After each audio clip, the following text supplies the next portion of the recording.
Hello guys! Welcome back to my channel, Glow Routine. Meron ulit akong box ngayon. I-open natin siya. Kaloka, nagtatatalak ako tapos hindi pala naka-record yung mga pinaggagawa ko dito. So, sa uulitin, galing ito kay Ma'am Succulent de Amore ng Benguet. At JNT yung shipper. Medyo yupi yung box, sabi ko nga kanina. Ayan, meron na ako na unwrap. Si Purple Dream, kasi nga gusto ko yung ito na Purple Dream na to dahil malalaki yung dahon. Yung akin kasi dito is maliliit. Or sadyang hindi ko lang talaga siguro yun napataba. Tatlong ano pala to, stock. Ayan o. Pero nag-lush na siya. Tapos meron na siya mga dahon na may babies. Kasi nga matagal dumating ito. Ano pala to? Kung matagal yung dumating yung kay Ma'am Kiss Cacti, mas matagal to kasi mas nauna ko tong in-order. Tapos, yun yung mas naunang dumating. So, ito yung pinakamatagal. Tapos, si Lawi, ayan. Medyo maliit siya na size. Wala pa akong Lawi ever since. Pero siguro ito nga talaga yung Lawi. Mukha kasi siyang cream tea.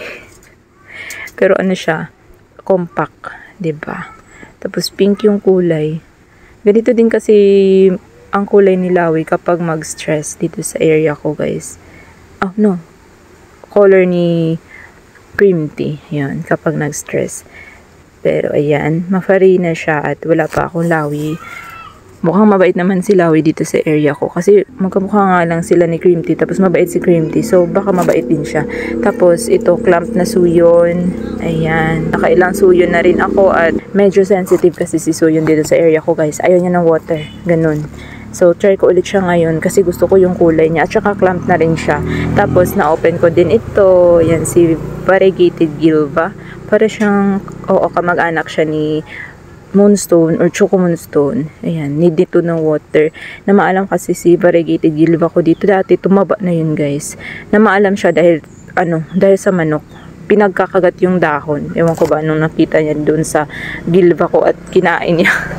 Tapos kinagat, naulanan. At syempre, yung sugat niya is fresh. Kaya yun, nabulok.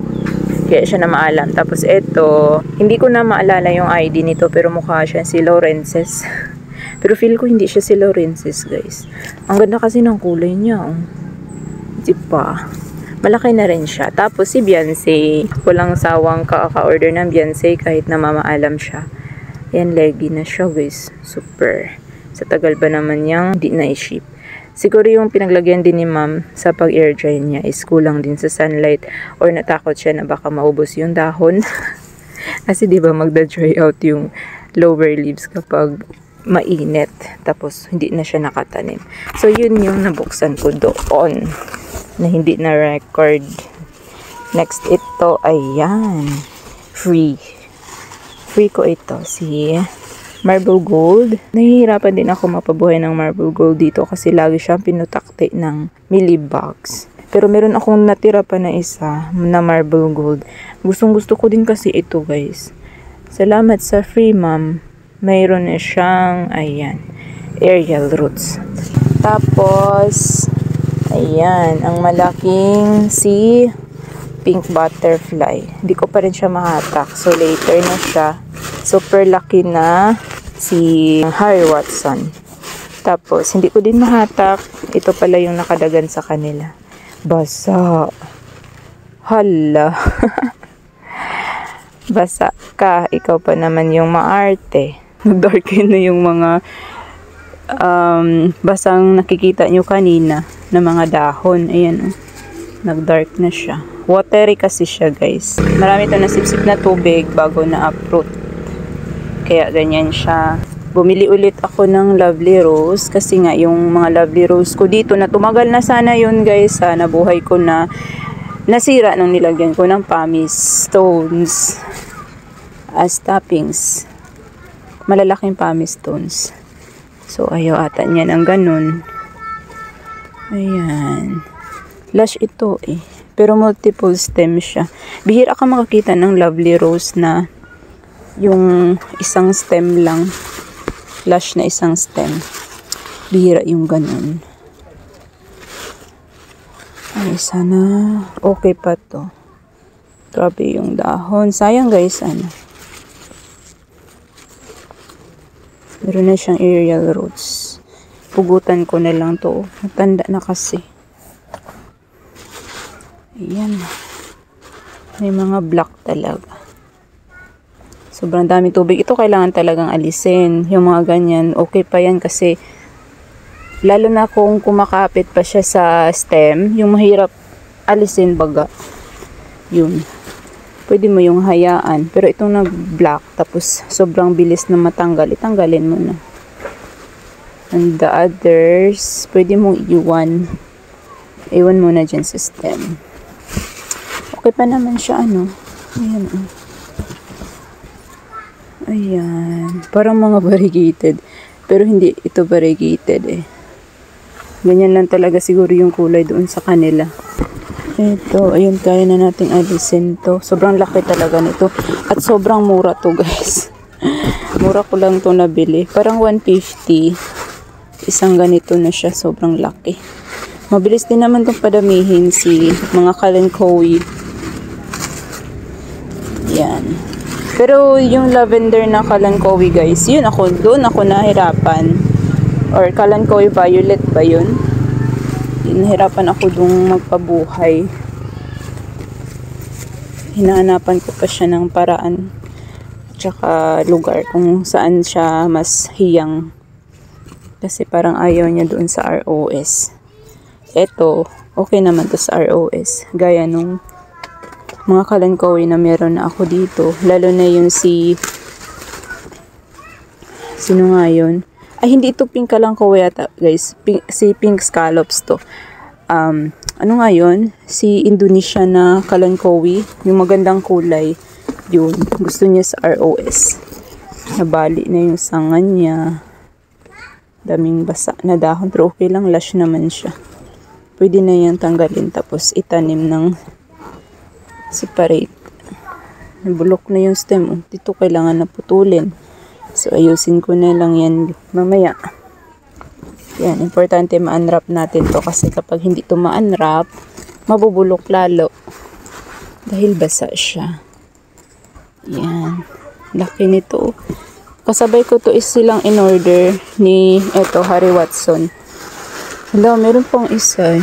Meron pang meron pa ba? Parang meron pang hindi ako na-unwrap. Ang gulo na. Isang kamay lang ako, guys. Hindi ako gumamit ng stand. Yan, kasi wala na akong mapagpatungan ng stand. Kaya, eto tayo. Isang kamay lang. Sensyahan nyo na kung magulo. Yan. Ang laki ng stem. Yan, oh. Meron naman akong buhay na Harry Watson dito. Pero, nagustuhan ko kasi to kasi sobrang laki at saka mura. Yun nga lang, pag bumibili ako ng mga lash na ganito, gaya ng aking lash na Victor Kane, ayun, lumiit. Eto, tingnan natin kung liliit ba siya. Diba? Ang laki. May flower pa, oh. Ang laki ng flower stalk niya, no? Ayan. Ayan, ang bigat. Need niya ng spray. Parang meron siyang fungus. Dami niya ng dahon na tuyo. Hindi ko maalis ngayon kasi isang kamay lang tayo. Ayan. Laki ng petals. Petals. Dahon yan na, no? Hindi siya petals. Pero mukhang kakadilig lang niya ng fungicide, oh. Ayan, dumidikit pa sa dahon. Laki. Ang bigat. May maliit na balot. Ayan. Ano kaya ito? Ay, oo, Howard. Yeah. Emperor. Kung hindi ako nagkakamali. Emperor ito. Ayan, ang ganda niyan, guys. Ang ganda. Feel ko slow grower ito. Wala pa si blowchalk, guys. Meron pang blowchalk, eh. Ito, ano kaya ito? Parang Haworthia din. Ang tigas na. Yeah. Parang green eyes. Oo. Matagal ko na rin gustong magkaroon nito. Malaki pala siya. Akala ko super cute. Ayan. Ang ganda, no? Ganda. Price ito sa iba. Pero nakita ko kay ma'am. Carry lang. Carry. Blue chalk. Hello. Wala na guys. Bakit walang blue chalk? Baka nakalimutan ni ma'am or ano ba? Hindi ko nabayaran. Wala na talaga. Wala na. Ubus na. Flower na lang to ni Harry Watson. Check ko yung invoice ko kung ano ba yung nawala dito. Excited pa naman ako sa blue chalk. Charot. So, okay lang naman sila guys kahit UP yung box na dumating. Yun lang guys for today's video and thank you all for watching. See you in the next one and keep growing!